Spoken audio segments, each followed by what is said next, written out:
Okay. Should I Okay, so call the subcommittee meeting to order? yes, please do. Okay, I just did.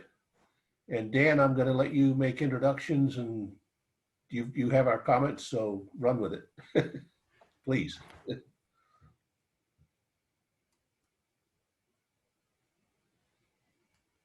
You're on mute. Yep. I'm on mute. Well, Yep. now you're not. Okay. Okay. So welcome to the September 23rd meeting of the Finance and Audit Committee Subcommittee on Pension Liability. This is a web broadcast meeting. So given that that it's not a full meeting, I'm not going to go through all of the stuff, but it is being recorded, and it is just a subcommittee meeting, so not the full committee. So here with us today, we have Ron Shepard, the chair of the Finance and Audit Committee, Sean McGuire, a Finance and Audit Committee member, and Teo Keat, also a Finance and Audit Committee member. My name is Dan Jacobson. I am the Finance and Audit Committee liaison for the City of Menlo Park. And with us, we have Max and Jacob from GovInvest, which is a service that the city contracts with to better understand pension liability. And with that, Ron, I will turn it over to you for regular business. The first item is the pension subcommittee training with GovInvest for pension valuation software. And Max, okay, please let me know if you are able to share your screen or what things are required to make that happen. Yeah, absolutely. Let's see. I will pull up the software and see if we can. It looks like screen share is enabled, so it should be good to go momentarily. And while I'm pulling this up by way of introduction, we also have Jacob, who is our senior public finance consultant and a senior actuary. He's filling in for Nina today, who you all met during our initial training. And Jacob works very closely to not only help consult around different funding strategies on pension liabilities, but also builds a fair chunk of our software. So he knows this subject matter in and out. Hopefully that was a good introduction for you, Jacob. His plate's full now. That was glowing. Yes, I think you added a couple things to my tasks with that introduction. But thank you. Perfect. Hey, we want to make the stars shine here. All right, so I'm going to share my screen and pull up the city's pension module. And by way of context, this is built out based on the city's CalPERS data.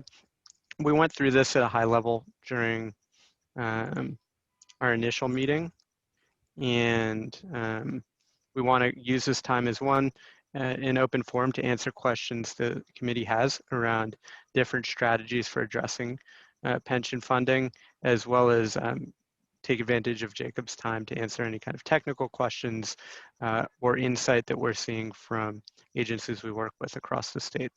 Can I interrupt before you start? Yeah, please.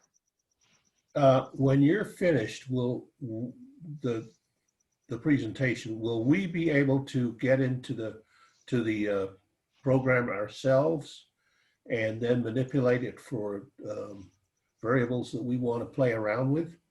Or will we be able to do that, or will we have to, or is the purpose here just to give us an understanding and run the variables that we've sent in already? So I'll say we're flexible on the GovInvest side of things. I'll turn it over to Dan in terms of how he kind of envisions the committee having access to the software.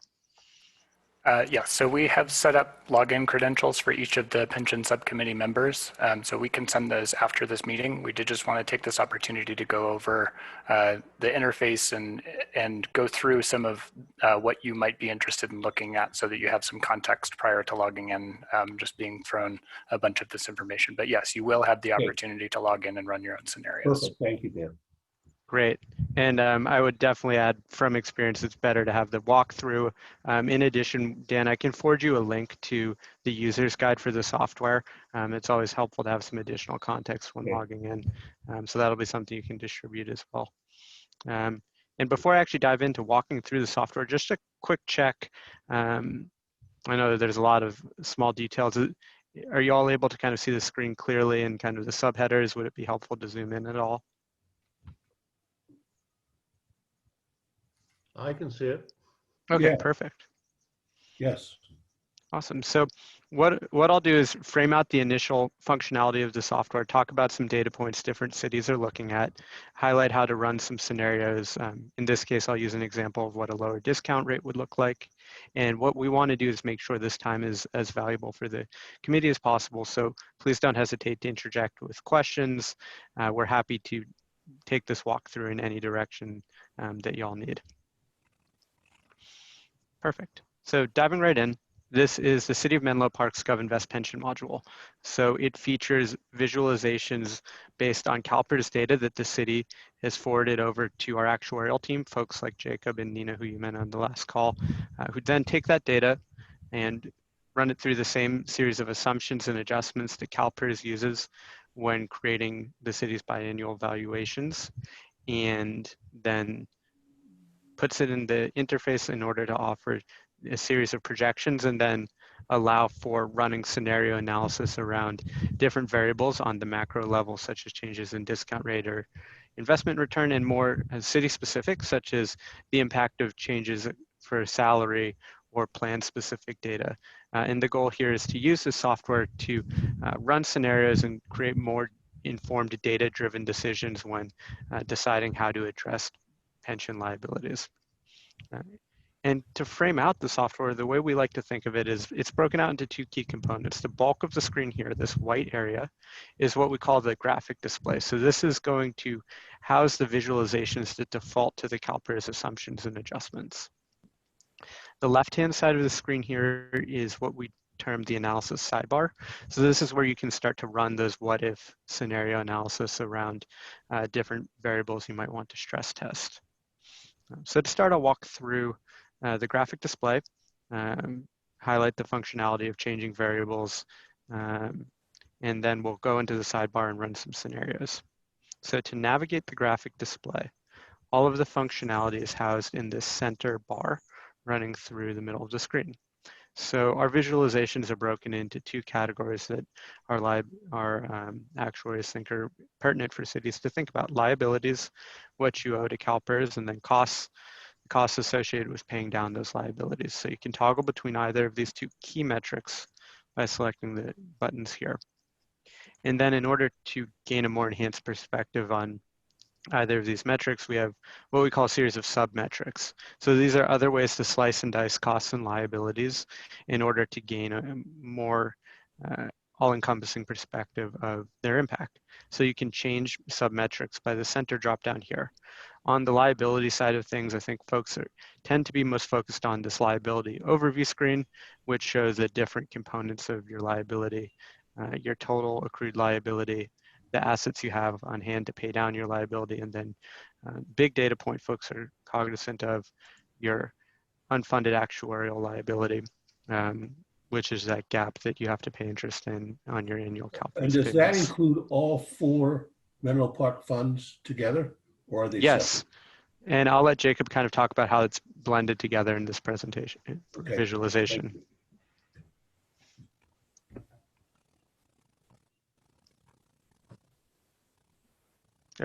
Jacob, just if you don't mind kind of talking about how this projection includes all 4 plans. Yeah, certainly it does include all 4 plans. And honestly, I'm not exactly sure about how they're blended together there, Max, but yeah, all 4 Menlo Park plans are included here in the projections. Yeah. Mm-hmm. And we can dive into this later, but you have the ability to filter this liability projection by miscellaneous or safety. And in future iterations of the software, we'll also be able to filter by classic versus PEPRA. But those are kind of follow-up questions when asking what's built into these liability numbers. And in terms of the other key metric folks tend to look at on the liability side of things, the funded ratio. So this is just assets in CalPERS divided by the total liability expressed as a percentage. And a lot of agencies we work with use this as a shorthand for thinking about the fiscal health of their pension funding strategy. Some agencies we work with have policies. For instance, I just got off of a call with an agency near Stockton that has a policy that we need to maintain a funded ratio of at least 80%. So you can project that out in the software here.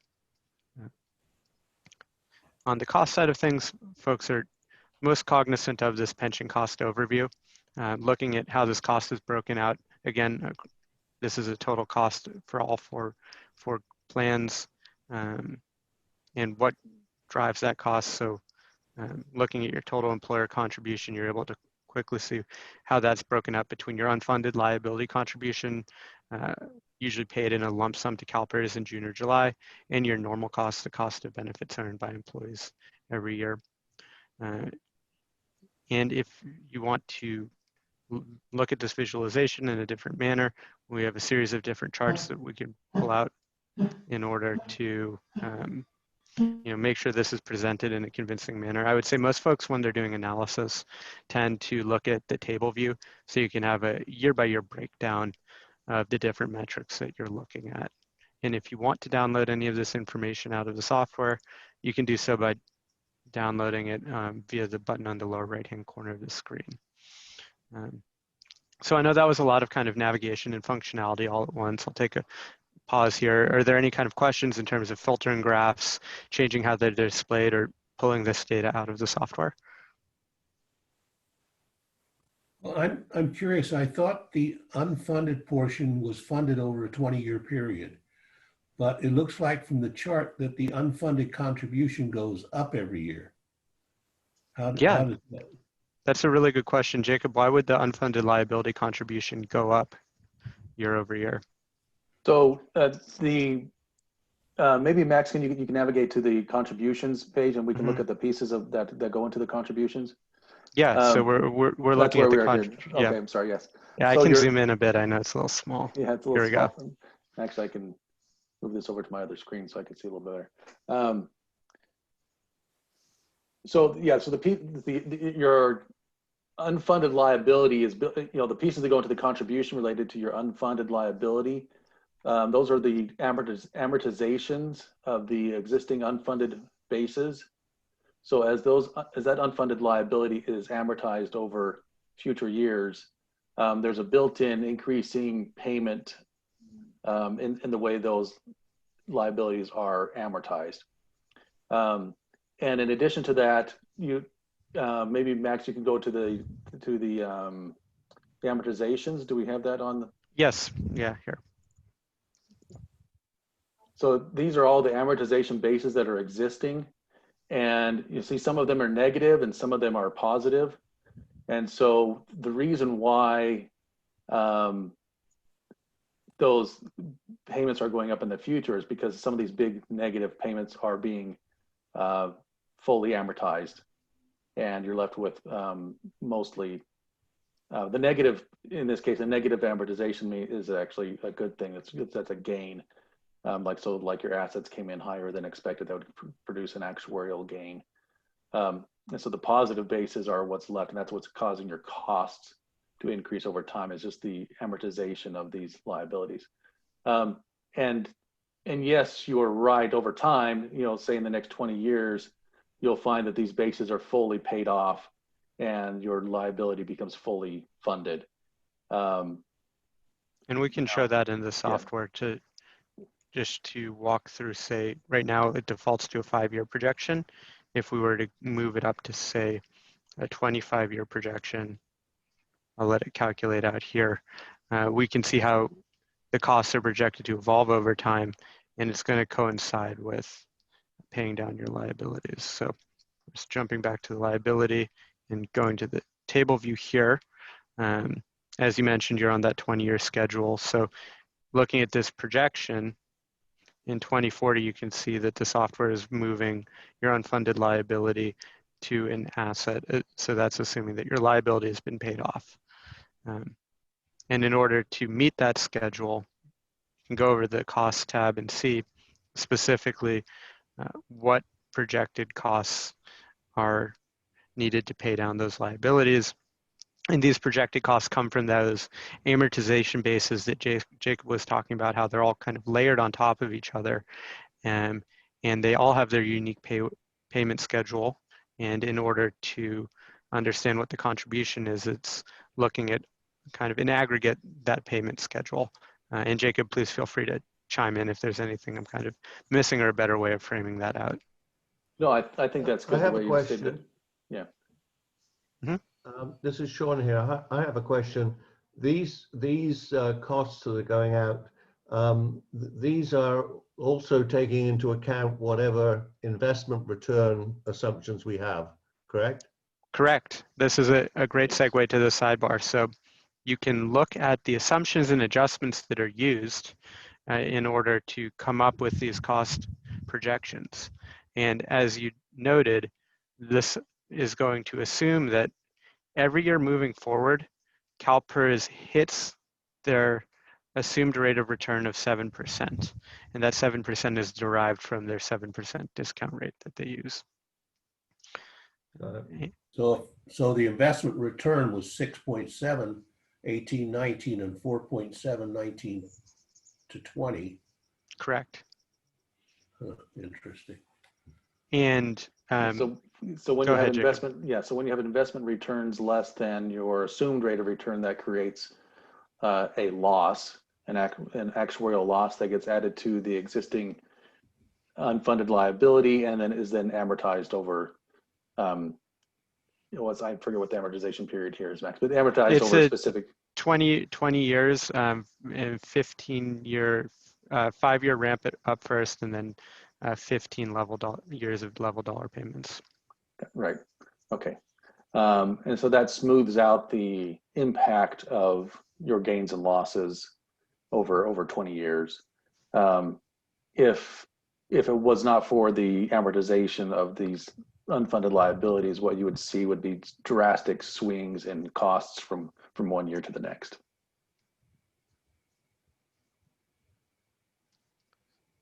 And I think what could really help, one, show the functionality of the software, and two, kind of really address these questions around an investment return. We can run a scenario, but all I'll actually do is kind of run a retroactive scenario, showing what the impact of this year's announced investment return of 4.7 has relative to the expected investment return of 7%. And that'll display the total cost impact, as well as it can highlight how it's amortized over time. So in the sidebar, you can edit any variable simply by clicking into the text box below the year you want to edit, and then just typing over. So I'm going to replace the announced 4.7% for this year with the expected 7%. And as you can see, anytime I edit a variable on the left-hand side of the screen, the software will calculate and have it realized on the right-hand side of the screen. Additionally, any assumption that you edit will be highlighted in this kind of bright, I call it GovInvest green, just so you can keep track of the variables that you're editing, and won't have to kind of backtrack around analysis. So in order to really isolate this impact, we have our comparison dropdown, which is located in the lower left-hand corner of the screen. And what I'm going to do here is I'm going to add this comparison to our comparison history by selecting the tag icon. And just a general caveat, don't worry too much about knowing what each one of these buttons do.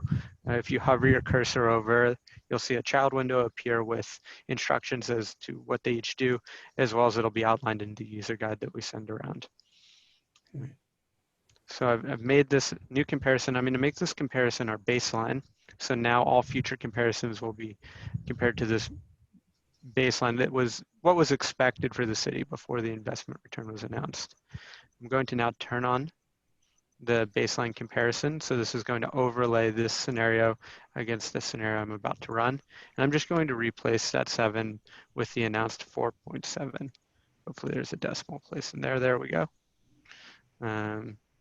And now what we can see is we have two scenarios. Scenario A, showing what Menlo Park's projected contribution rates would be were there to have been the expected 7% investment return, compared to scenario B that has the projected contribution rates assuming the announced 4.7% investment return. And before we go into the year-by-year impact, I'm going to take a step back here and look at this in aggregate. And I'm going to isolate specifically the city's total employer contribution by removing these variables. You can clean up the graph by selecting the column headers to isolate the impact of what you want to show. So now what we've run a scenario that is that's showing the impact of the announced investment return. And we can see the upper boundary of the chart will be your expected contribution rates, assuming the 4.7% investment return. And the lower boundary of the chart will be your expected contribution rates, assuming the 7% investment return. And what the software does for you is not only is it's going to illustrate this year over year to get a visual understanding of the impact, it'll go in aggregate over this 20-year amortization schedule. All of the increases year over year in total will lead to a projected $9.4 million in additional contributions to PERS relative to the baseline that had that expected 7% investment return. Taking a step back, I know that was a lot. In terms of the functionality of editing variables on the left-hand side of the screen and isolating their impact on the right, does that workflow make sense for the folks on this call at a high level? It makes sense to me. What I note on the left-hand side below the investment returns that you've changed, it goes down to trust. Is that if you wanted to be able to look at each of the different programs separately? Good question. So the 115 trust option is actually to model out, and Dan, feel free to chime in here, if the city has a section 115 trust, how that's being funded, and you can kind of account for those assets in the separate trust that might not be directly paid to CalPERS. So the city does not have a 115 trust for its pension liabilities. The city does, however, have a committed fund balance in the general fund for strategic pension funding. So there are dollars that are available. They are not restricted the way that a 115 trust would be. And those values are published in the CAFR every year. So I believe it was 4.3 million last year. However, the city did make an additional payment, which reduced that balance. So as the CAFR is published, that number will be available. And so if we wanted to model it and take account of that, we could still plug that into this 115 trust, and it would give us the same information we needed. Yeah, exactly, Sean. And the only thing we'd need is is it held like in LAIF, Dan, or if there isn't a rate of return on those assets, we just need to plug that in. Okay. Thank you. Yeah. And it's pooled with all of our other investments. So its return would be similar to all of the other investments. So right now that's not looking great. Understood. Yeah, and it's just as simple as getting that return and plugging it in. And what plugging those assets in will do is it's not going to change your projected contribution rates, because in CalPERS' eyes, these funds they're not with CalPERS until they're with CalPERS, if you will. But what we can do is simulate a new funded ratio, thinking about the assets you have pooled aside, plus assets in CalPERS divided by your total liability. And some agencies look at that as a way just to update members of the public that there are actions being taken to pay down liabilities with CalPERS outside of the annual required payments.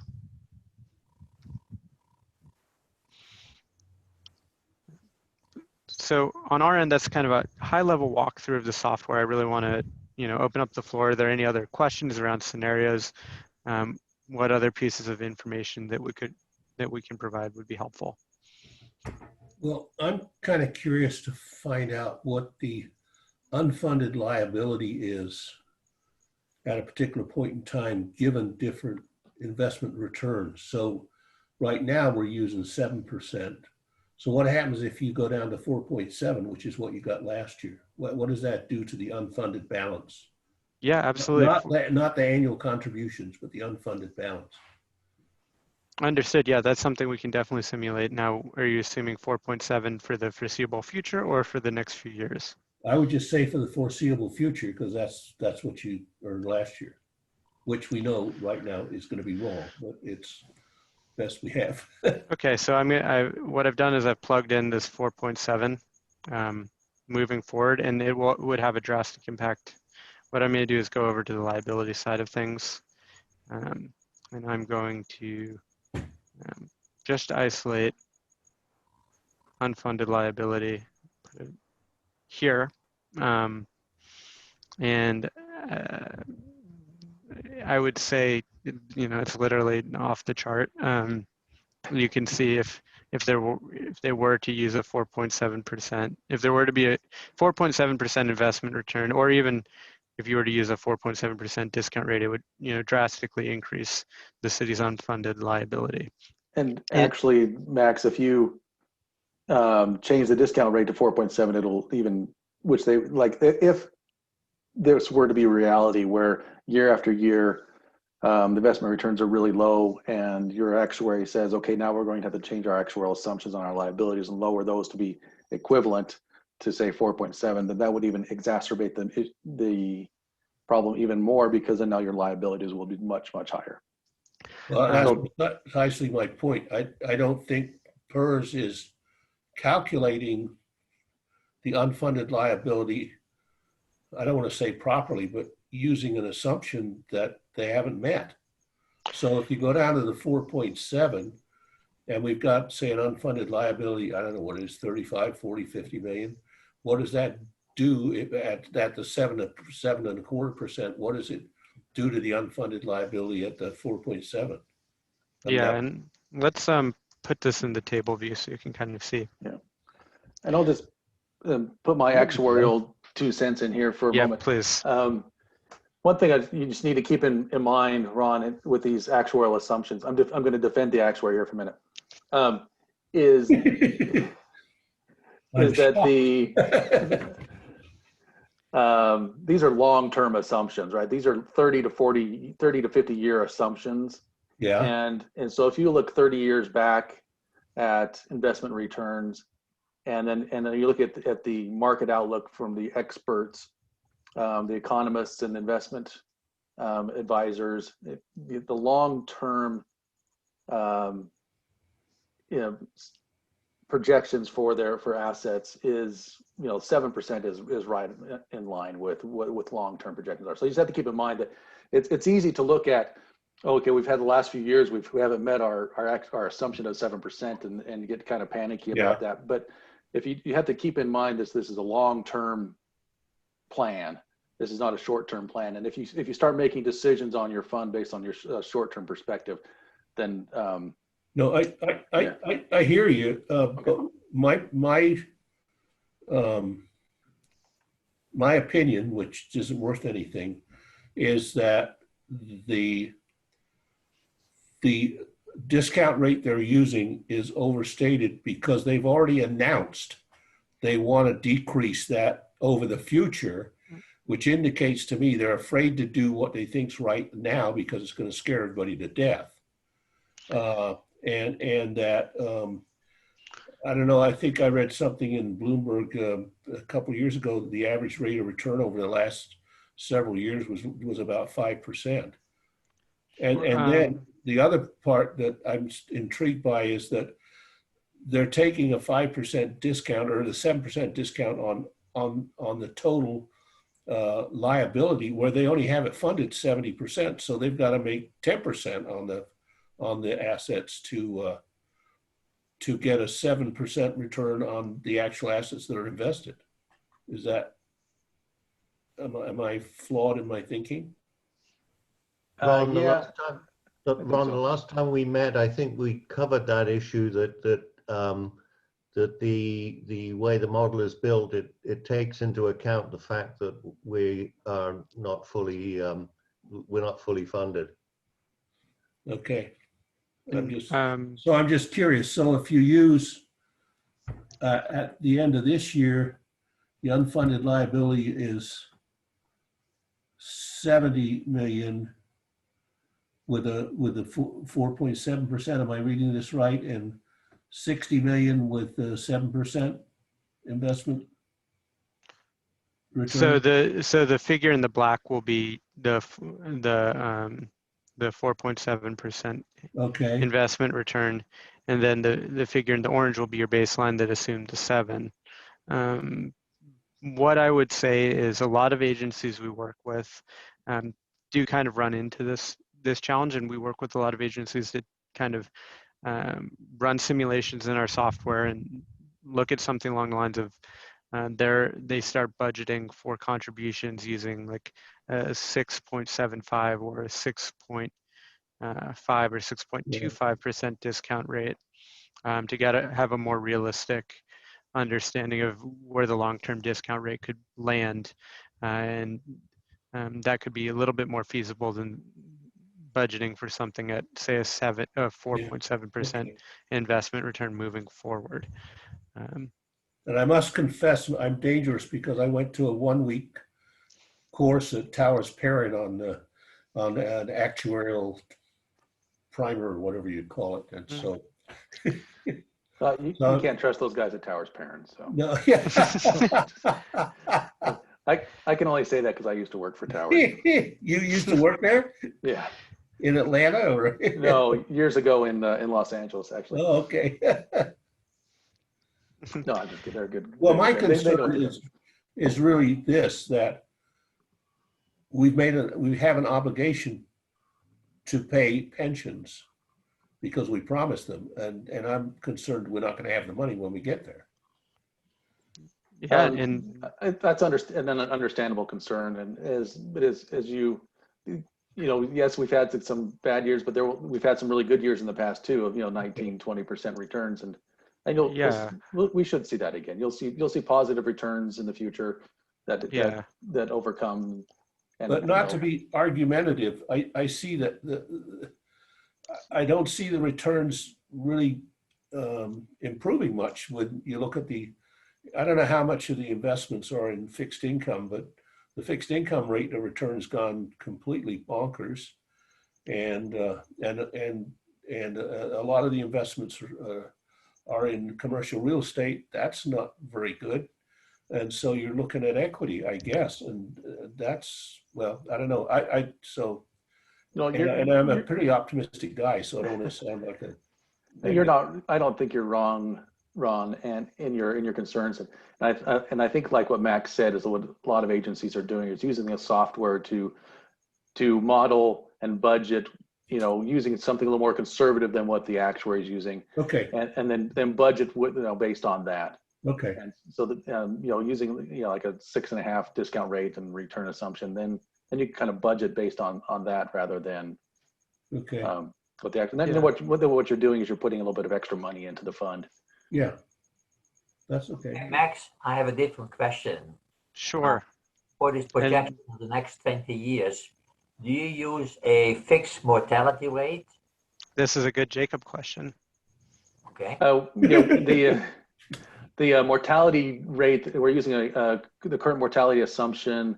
Gosh, I think for CalPERS is they're using it's not exactly fixed, right? It includes mortality improvement scale in the assumption, and what that does is assumes future mortality improvements, and so the model uses the current actual assumptions that are the same assumptions that are used in the actuarial valuation. And is it a variable that we can play with too, just like discount rate? No, not currently. And on the reason that we don't have folks edit that on the front end of the software is it's frankly it's a little bit out of the end user's control. What we do is when new mortality tables are released, we're able to update the software on the back end, and when that does occur, all users would get an email notification about the update. Okay, but it's not something that we could play with. No, we do have Okay. one-off instances where agencies will ask us to run some simulations and create some exhibits, and depending on kind of the complexity of that can be included in the licensing agreement. And then sometimes if it's kind of outside of the scope, it comes on at an additional fee. But this rarely do folks ask about running different simulations around mortality tables. And Jacob, in terms of industry trends, do you anticipate those changing, or how are those reevaluated? So CalPERS does an experience study every 4 to 5 years. I think it's 4 years, and so there should be one coming up here in the next year, I believe, is when they'll be doing another experience study. And then because CalPERS is such a large system, there's so many people, they use their own mortality tables based on the experience of the members of CalPERS. And so they reevaluate that every 4 years. But there certainly is, but they include in that evaluation, or in the mortality and improvement expectation of future mortality improvements, which is standard for almost all actuarial assumptions now and actuarial evaluations, because we're expecting mortality to continue to improve, but not at the same rate that it has in the last few decades, but certainly we'll see some improvement in mortality. Well, that's good for us old committee members to hear. Yeah. Yes. Yeah. You guys still have a long life ahead of you.